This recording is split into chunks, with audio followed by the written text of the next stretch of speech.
1987 සිට නව්‍යකරණයෙන් ශ්‍රී ලාංකේය බැංකු ක්ෂේත්‍රයේ පෙරලියක් සිදු කළ අභිමානවත් 30 වසරක සැමරුම සම්පත් බැංකුව හෙට දින එළිය කරයි. In your headlines tonight, officials warn of influenza AH1N1 spread. First at 9. This is Derana 24/7. Police fire tear gas on Inter-University Bhikkhu Federation students. Number of local government members to be gazetted next week. First 2020 between Sri Lanka and Bangladesh underway. In Syria, chemical attack kills 58.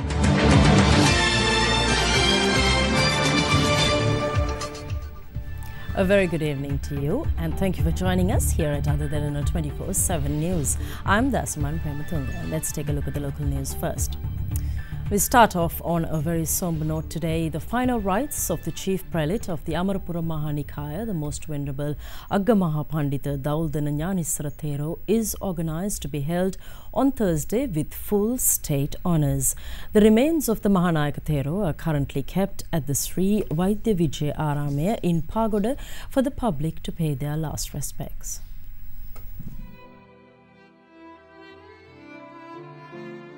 Chief Prelate of the Amarapura Mahanikaya, the most venerable Aggamaha Pandita Dawuldana Sri ஞானீஸ்வர Thero, passed away at around 3:30 am yesterday at a private hospital in Colombo.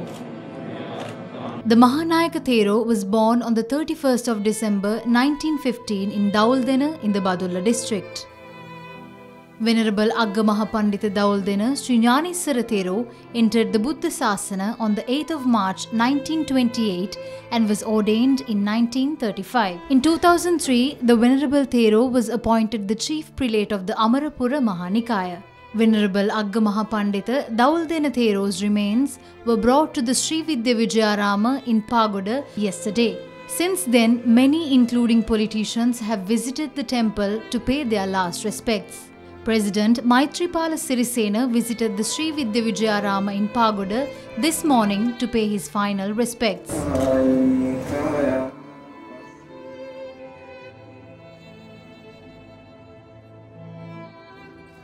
Prime Minister Ranil Wickremesinghe visited the Sri Vidya Vijayarama last night.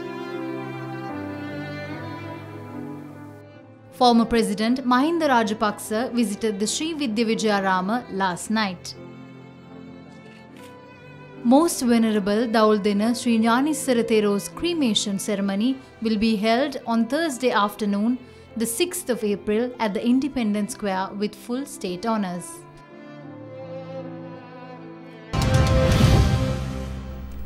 The Speaker of the German Parliament, Professor Norbert Lammert, commended Sri Lanka for effective steps taken to strengthen democracy and improve human rights and reconciliation. Professor Norbert Lammert was speaking during a meeting with the President Maithripala Sirisena today.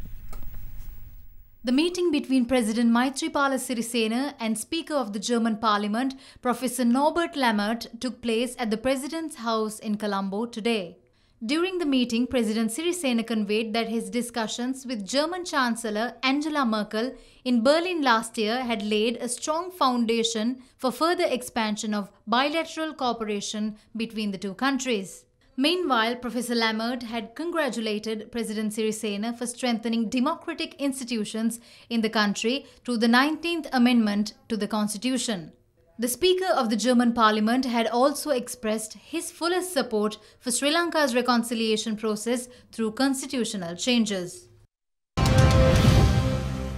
Now, meanwhile, Speaker of the German Parliament, Professor Norbert Lammert, met with Prime Minister Ranil Wickremesinghe today. They held discussions at the Prime Minister's office in Parliament today.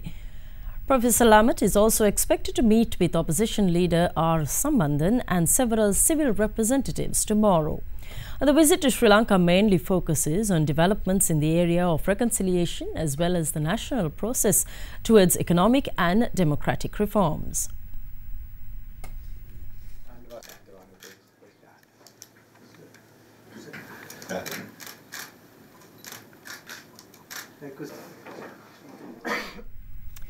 Prime Minister Ranil Wickremesinghe says the government will approach a mechanism that helps improve Sri Lankan exports in order to address the current balance of payments issue. The Premier was addressing the opening ceremony of the Entrepreneurship 2017 on the final day of Sustain Sri Lanka exhibition. Organised by the Small Enterprises Development Bureau of Sri Lanka, Entrepreneurship 2017 was held at the BMICH in line with the Sustain Lanka program. Sustain Lanka, the 5-day national celebration which concluded today, was a program supporting Sri Lanka's plan towards a toxin-free nation in line with UN Sustainable Development Goals. With a view to double Sri Lanka's exports, we are hoping to commence a large-scale program with support from the Export Development Board and Ministry of Industry and Commerce. Today our balance of payments remain unfavorable and we must borrow foreign currency. We cannot run as a nation that carries a debt burden. In this context, we want to help develop small-scale businesses by developing entrepreneurs and thereby enable a larger European market once we get GSP+. GSP Plus ලැබුණාන් පස්සේ යුරෝපයට යන යුරෝපයේ විශාල ඉල්ලීමක් මේවට තියෙනවා. The Prime Minister then visited the Education and Trade Fair of the Sustain Lanka exhibition.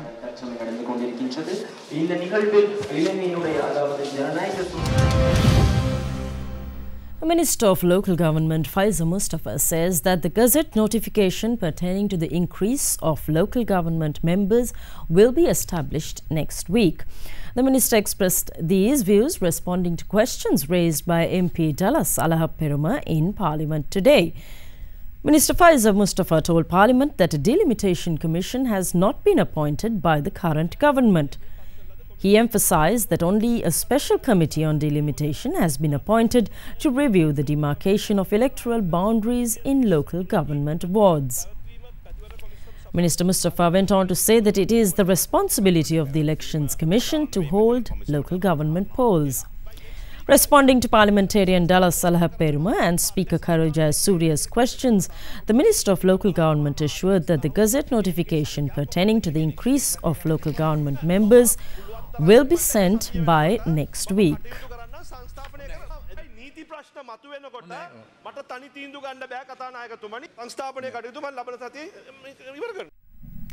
A parliamentarian, Bandula Gunawardena, calls for the government to take responsibility for pushing the country into a debt trap. Addressing a media briefing in Colombo today, the joint opposition member said that he believes the country's debt stock has risen by 600 billion rupees within the past 2 years. They are scaring the president and the cabinet by repeating the story about Sri Lanka's inability to repay debts. They are also scaring some of the opposition members who have no proper understanding about the situation. The central bank governor had to say that it is impossible to come out of the economic crisis without selling the Hambantota port.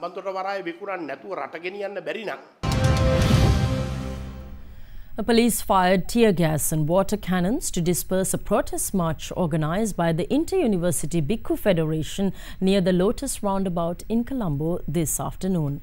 Police took action against the protesters as they were marching towards the Presidential Secretariat. The Inter-University Bhikkhu Federation organized the protest march demanding that art subjects not be removed from university curricula. They also demanded an increase to the number of admissions to state universities. Protesters commenced the march at the University of Visual and Performing Arts this afternoon and were later seen continuing the march towards the Presidential Secretariat via Lotus Road. However, police had obtained an adjoining order preventing the march from proceeding further. A heated situation occurred between the police and the protesters when protesters attempted to continue the march disregarding the court order.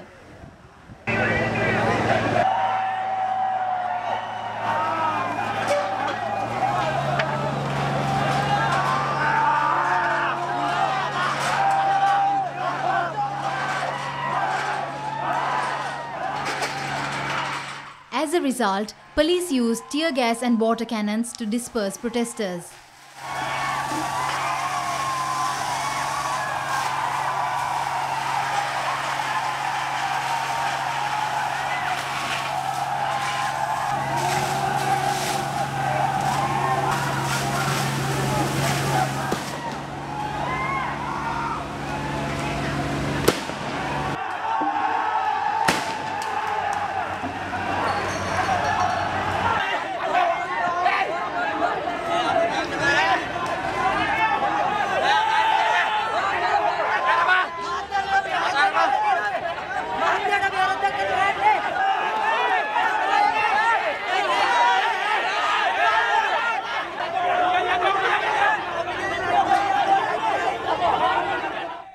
after police action, protesters were seen demonstrating at Lotus Road.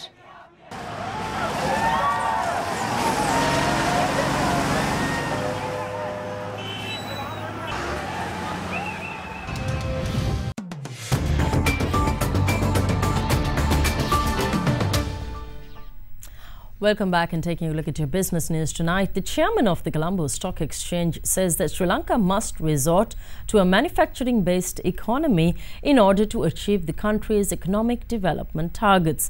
CSC chairman Wajira Kulathilaka was speaking at the bell-ringing ceremony in celebration of the listing of BPPL Holdings Limited today.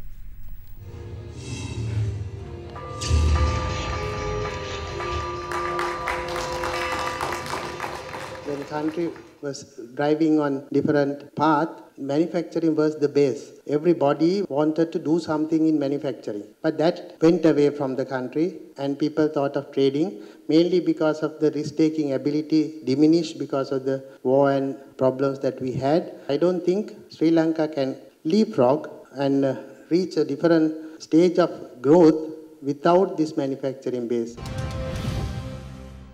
And the Colombo boasts extended gains to a sixth consecutive session today. The ASI closed above 50-day moving average for the first time in 6 months. We now have the daily market update with Imeshi Fernando from the Colombo Stock Exchange.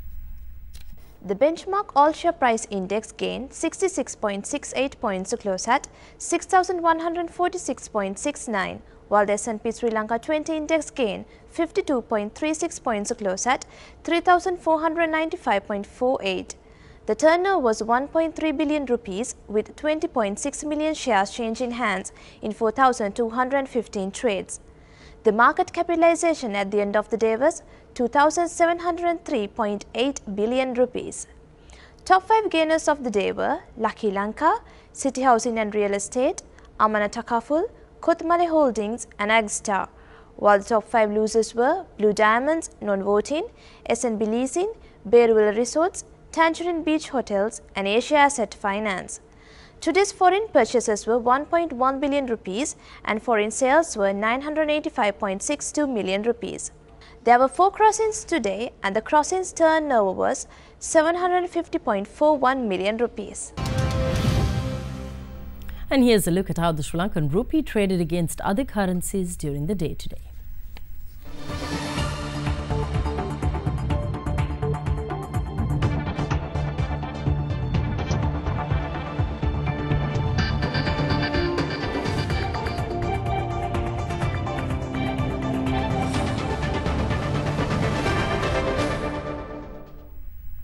We're taking another look at another local story which is in the headlines these days. The Medical Research Institute says that the virus causing the spread of an unidentified flu with respiratory allergies across few provinces was confirmed as the influenza A virus.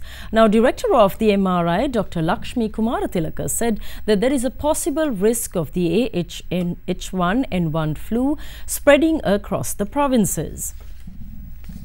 A number of individuals have been affected due to a fever spreading in several provinces of the country. Its main symptoms are identified as cold, sore throat, cough and fever. Pregnant mothers, elderly persons, children and people with low immunization are advised to be aware of the spreading virus. The Medical Research Institute advises that the virus could be prevented by maintaining high personal cleanliness and by avoiding crowded places. Meanwhile, the authorities of the Peradeniya University ordered the closure of the university as a number of students fell ill due to an unidentified flu reported yesterday. The university administration informed students in the hostels to vacate the university premises before 12 noon today. They cleared the premises as informed. Chief Medical Officer of the Peradeniya Medical Center said 2,800 patients were reported during the period from 20th of March until yesterday.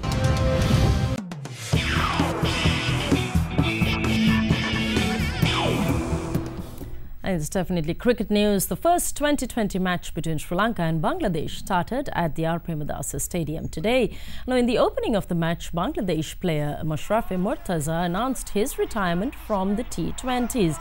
Winning the toss and batting first, Bangladesh lost the first opening batsman Tamim Iqbal from a perfect delivery by Lasith Malinga, making the middle stump fly. Bangladesh lost two top-order players, Sabir Rahman and Soumya Sarkar, in the same over when the total score was 57. Mushfiqur Rahim was bowled by Gunaratna for 8 and Shakib Al Hassan was dismissed by Sekuge Prasanna for 11 runs. Bangladesh is currently 143 for the loss of 6 wickets. Another wicket falls. This is the big wicket. Shakib Al Hassan. Sekuge Prasanna, you just can't keep him out of the game. Still in cricket news, but this time it's IPL news. Now, Royal Challengers Bangalore will kickstart the Indian Premier League as they take on defending champions Sunrisers Hyderabad at Uppal in Hyderabad tomorrow. Shane Watson will be the interim captain of Royal Challengers Bangalore in the absence of Virat Kohli and Abe de Villiers in the opening stages of the 2017 IPL. Royal Challengers Bangalore announced AB de Villiers to replace injured Virat Kohli as captain. Get AB out this over, we win the game. However, during the domestic one-day competition in South Africa, de Villiers suffered a back injury, raising speculations over his availability for the IPL. Former Australian all-rounder Shane Watson was later named as captain for Royal Challengers Bangalore for the first few games. Watson will captain the Bangalore franchise until regular skipper Virat Kohli recovers from his shoulder injury. Kohli was injured during the Ranchi Test against Australia and will be assessed for his fitness in the middle of April. KL Rahul of RCB has also been ruled out of the tournament as he undergoes a surgery on his shoulder. Moving on to football news, now FIFA has banned former president of the Guatemala Football Federation, Brian Jimenez, for life over corruption, bribery and other offences, making him the latest former executive thrown out of the sport in disgrace.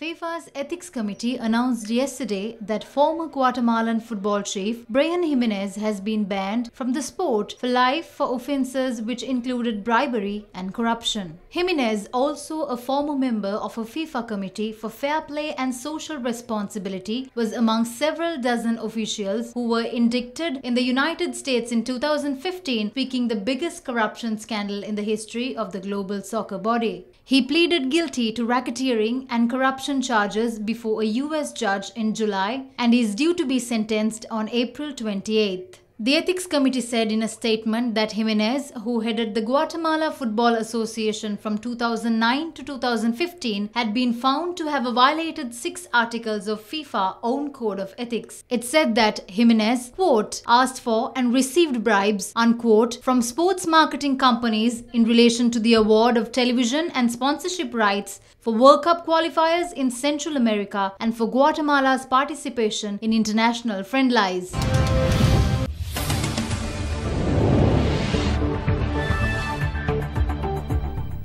Leading in international news tonight, at least 58 people, including 11 children, were reported killed and about 200 others were wounded today in a suspected chemical attack on a rebel-held town in Syria's Idlib province. The Syrian Observatory for Human Rights said that Russian or Syrian government jets had launched the attacks alongside airstrikes. Citing medical sources, the organization said that victims of the gas attack showed symptoms such as choking, fainting, vomiting and foaming at the mouth.